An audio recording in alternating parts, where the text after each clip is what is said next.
La vía visual se corresponde con, como ya se comentó en la clase de nervio óptico, por el propio nervio óptico, el quiasma, la cintilla óptica, el cuerpo geniculado lateral, las radiaciones ópticas y la corteza occipital. La patología de nervio óptico ya fue comentada en la clase anterior, por lo tanto seguiremos con la patología a partir del quiasma.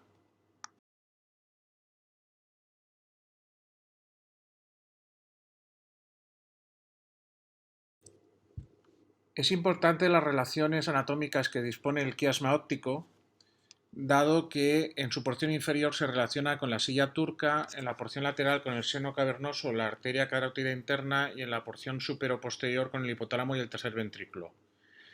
Una afectación del quiasma por alguna de patología de todo este entorno nos daría unos defectos de campo visual característicos.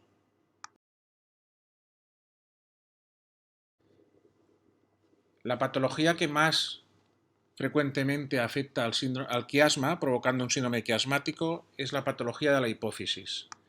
Por frecuencia, los más frecuentes son los prolactinomas, aunque los que suelen dar mayor afectación visual suelen ser los no secretores porque son de crecimiento mayor, no suelen dar sintomatología hormonal y por dicho motivo suelen dar afectación visual como uno de los síntomas príncipes de su forma de presentación.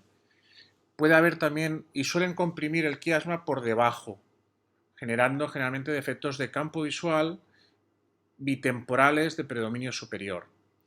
Puede haber también afectación por meningiomas, craneofaringiomas o aneurismas gigantes, que suelen dar afectación mayoritariamente por encima del quiasma, dando unos defectos de campo de predominio inferior, generalmente bitemporal inferior.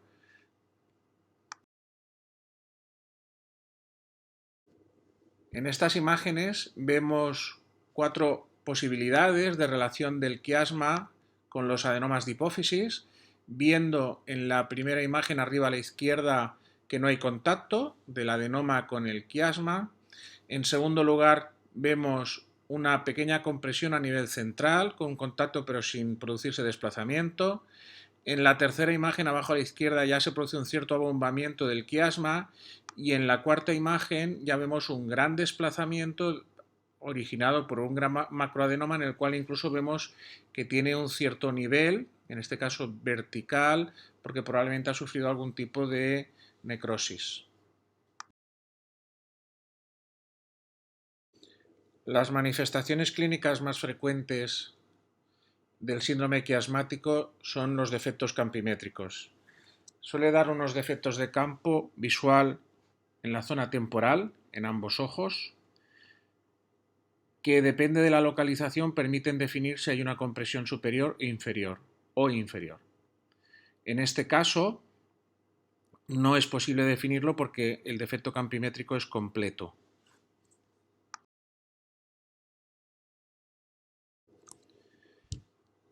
Aquí vemos otras situaciones en las cuales puede haber compresión superior, como vemos en la parte de abajo, que sería lo característico de un meningioma, un craneofaringioma o un aneurisma gigante, o una compresión inferior, que es lo característico de los adenomas o macroadenomas de hipófisis, con el defecto campimétrico correspondiente.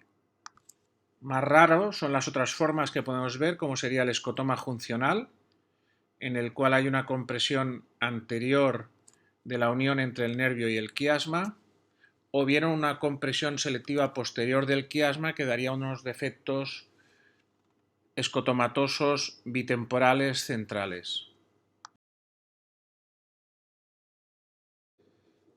Pasando ya a las alteraciones que pueden aparecer en la vía visual posterior al quiasma, lo que se llaman defectos retroquiasmáticos, hay múltiples causas, pero generalmente dan siempre un defecto de campo visual del lado contrario a la zona de la lesión. Suele variar en cuanto a congruencia y la localización de superior o inferior. Si la hemianopsia homónima es completa, no nos permite un diagnóstico topográfico, al menos por el sistema de las alteraciones visuales que se aprecian, sí que probablemente por las otras manifestaciones neurológicas. Las lesiones en cintilla óptica son muy poco frecuentes. Generalmente suele ser por causa tumoral, compresiva, traumática, más raramente desmielinizante. Y se caracterizan por un defecto homónimo contralateral a la zona de la lesión que es poco congruente. Aquí vemos en la porción inferior derecha, vemos un defecto cuadrantanópsico homónimo inferior derecho que, como vemos se reproduce muy poco entre uno y otro, pero respetan el meridiano vertical. Esto sería una afectación típica de cintilla. Las afectaciones del cuerpo geniculado lateral son muy raras y suelen dar defectos campimétricos homónimos muy congruentes sectoriales. Y pasamos a ver las afectaciones de las radiaciones ópticas, que va desde el cuerpo geniculado lateral hasta la corteza occipital. Las podemos definir, depende de la localización, la afectación en cápsula interna, en lóbulo temporal o en lóbulo parietal. La afectación de cápsula interna nos dará una hemenopsia homónima completa, contralateral, asociado con otra serie de trastornos neurológicos, como una hemianestesia contralateral a la zona de la lesión y una desviación de la mirada conjugada hacia el lado de la lesión, así como una hemiplegia también.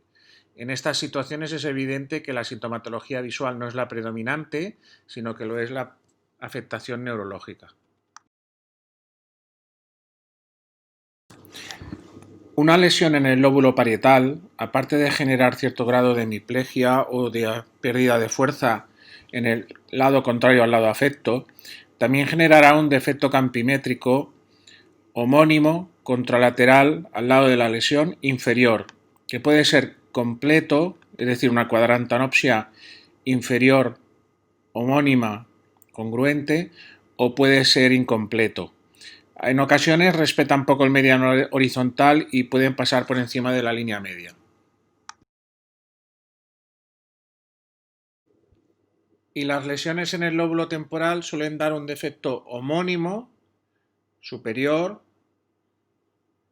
contralateral al lado de la lesión, a veces acompañado evidentemente de otro sitio de sintomatología neurológica. Es lo que se llama pastel en el cielo.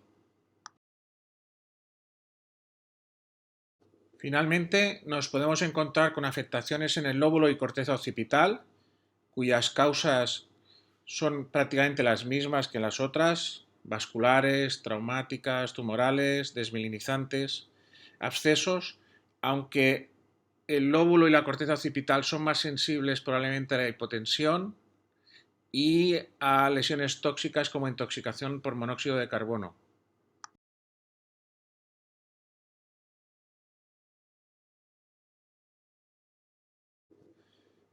Depende de la localización de la lesión, suelen dar defectos homónimos muy congruentes, muy reproducibles tanto en un ojo como en el otro, y más específicos aún es aquella situación en las cuales se produce un respeto de la zona central.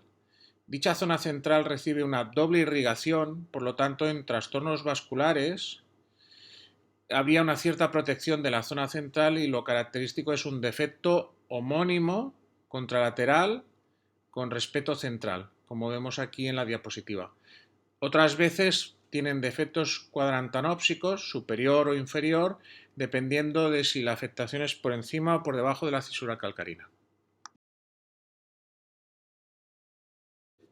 Finalmente, nos podemos encontrar con afectación a nivel cortical, que generalmente puede ser uni o bilateral. La unilateral ya hemos visto que nos podía dar un defecto homónimo, pero puede haber afectación bilateral, que produce una pérdida de visión bilateral por lesión del córtex, cuyas causas puede ser o bien un infarto consecutivo, haber tenido un infarto en un lado y al cabo de un tiempo haberlo hecho en el otro, o bien una situación de hipotensión prolongada con isquemia de ambos polos occipitales.